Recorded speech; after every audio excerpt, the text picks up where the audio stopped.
Hello everyone, আসসালামু আলাইকুম। আজকে আমি আপনাদের দেখাবো চিংড়ি ললিপপ। ওপস sorry, it's প্রাউন lollipop.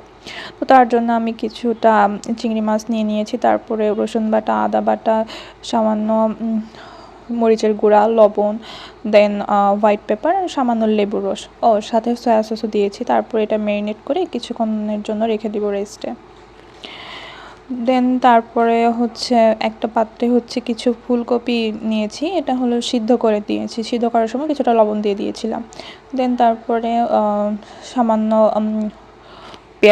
পেঁয়াজ কুচি, দেন ধনিয়া পাতা, কাঁচামরিচ কুচি, হলুদ, হোয়াইট পেপার, সামান্য আদা অ্যান্ড রসুন বাটা, দেন কর্নফ্লাওয়ার দিয়ে ভালোভাবে মাখিয়ে নিব।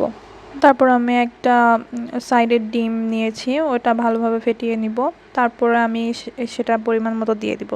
মানে খেয়াল রাখতে হবে খুব বেশি পরিমাণে যেন না পড়ে, মানে এমনভাবে দিতে হবে যেন একটা রাউন্ড শেপ করা যায়। তো আমার একটু বেশি পড়ে গিয়েছিল, তাই একটু কর্নফ্লাওয়ারের অ্যাড করে একটু মানে ব্যালেন্স করে নিলাম। তারপরে এই যে কিছুটা ব্রেড ক্রাম নিয়ে আমি ললিপপের মতো একটা শেপ দিয়ে নিচ্ছি।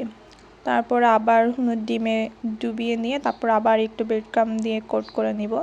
তারপর এই যে তেলে মিডিয়াম টু লো হিটে ভেজে নেব, সুন্দরভাবে ব্রাউন কালার করে ভেজে নেব।